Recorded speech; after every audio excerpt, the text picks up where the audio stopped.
Welcome to St. Paul's Chapel, the real heart and the soul of Columbia University. It's a real jewel.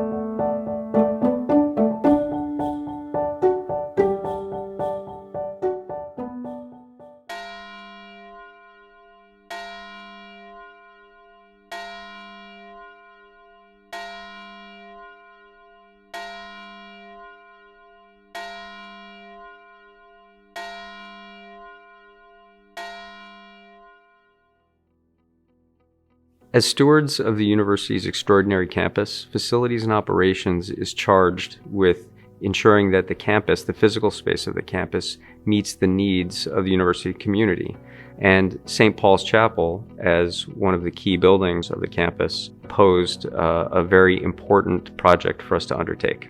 St. Paul's Chapel is one of the great masterpieces of architecture on the Columbia campus. And is part of the original master plan for Columbia that Charles McKim drew up in the 1890s.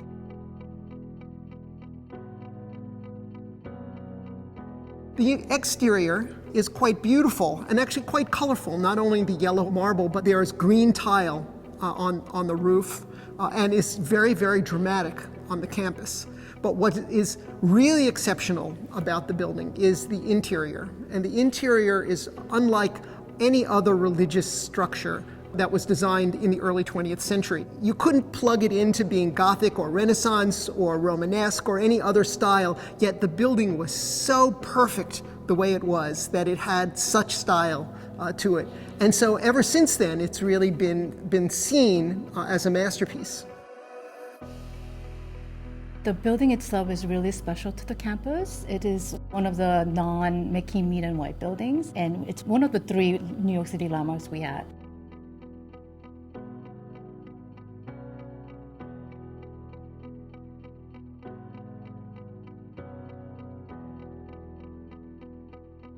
It was kind of sad to come in here for so many years when there was netting over the dome and over the chancel, and it was time, I think, for Columbia to really invest in this architectural masterpiece. The restoration project started as just a what we thought would be a roof replacement, and we got access to get closer up to the terracotta tiled tiles. And when we got up there, we discovered there's a lot more that maybe needed to get done. And so we got close to the stained glass window example up in the drum. There's 16 of them, and we saw that their shape was starting to change. They were, they needed cleaning. So we're like, okay, we need to add that to the project. And next thing we know, it kept growing. We really sat down and looked at who was trained in it, who had experience putting in a terracotta tile roof. It's not your regular, everyday type of roof. It really takes a certain type of skill. They need to know the type of underlayments involved on top of how to place those tiles. So we looked at all of that and we said, okay, first we start with a preservation architect. Walter B. Melvin Architect is a firm that's been in the city working primarily on the restoration of exteriors for 45 years. We love jobs like this because they're great buildings and we love to maintain them and restore them and really make sure that they have a long, long life in the city. The first category of repairs would be kind of make the building safe. The next category of repairs would make the building maintainable. The next category of repairs is, a little better than that. And then there's the jewel box. This is a jewel box for us. This has been one of the most rewarding jobs I've done at 20 years working at Walter B. Melvin Architect. This project was special in terms of construction because we were working on an entire building. Some of the challenges that we experienced on this project renovating the chapel included access. So on the exterior, we had to really develop a scaffolding that we could do in phases on the outside of the building, but we also needed to include the interior scaffolding. And that meant really working with the chaplain and her office to figure out how we could do that, get it in here, and they could still have their regular scheduled masses or celebrations of different kinds. We are a campus that's 24 hours. There's always people utilizing the buildings.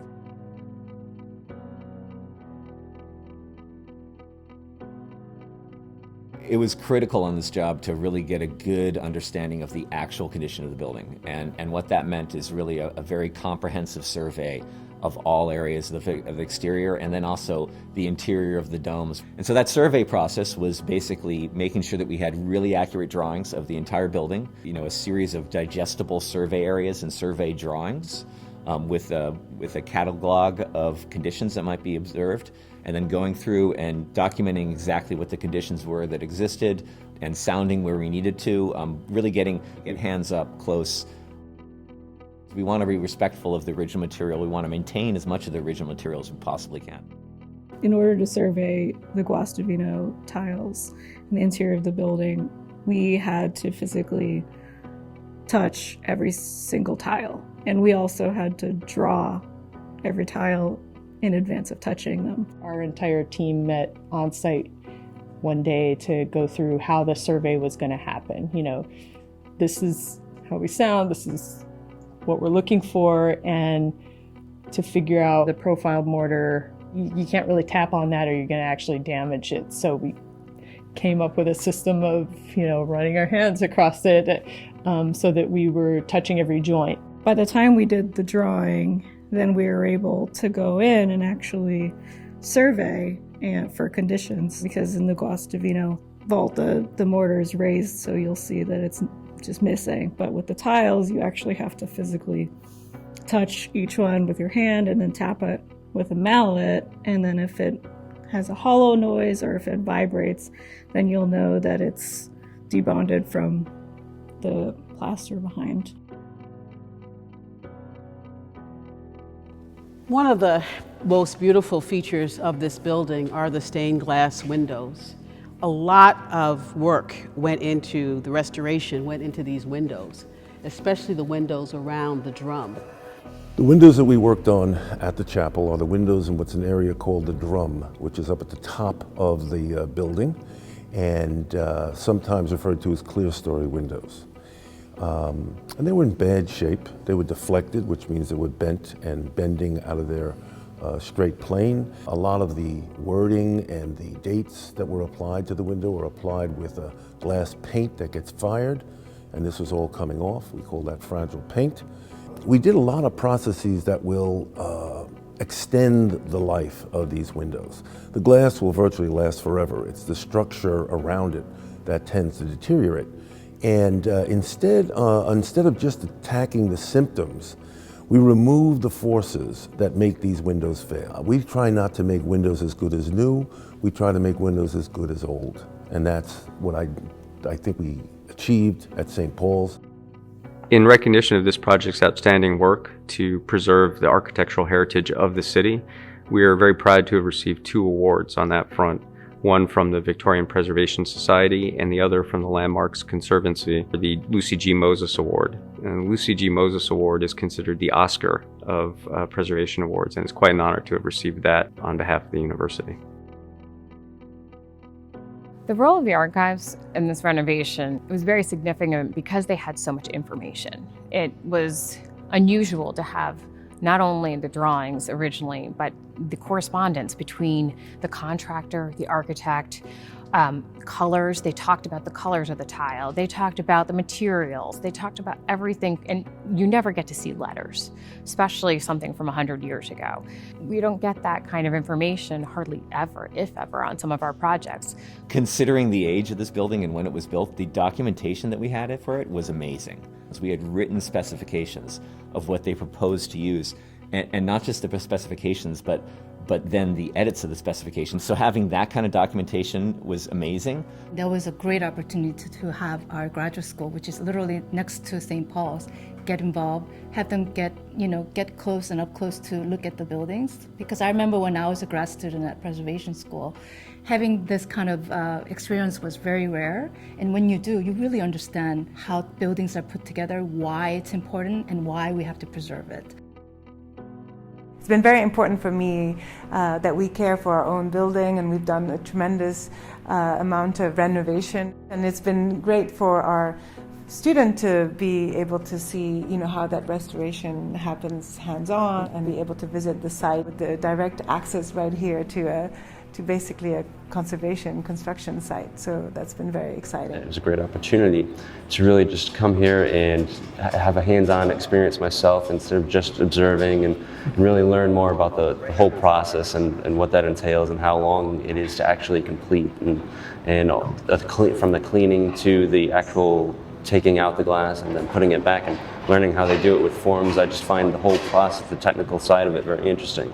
I think that the way Columbia is approaching this, with the film documentation, with the rubbings, with the photographs, with the complete recording of this project, is just invaluable. I mean, it's invaluable for people that may have to restore these windows 150 years from now, but it's invaluable today to get this out to the public so the public can get a better understanding what it really means to restore an old building and why it's important to keep them. I think it's really important that the general population understands that some of these buildings really should be held on to. And when you hold on to them, you can use techniques that make them stronger, but aesthetically, you always want them to be the way they were.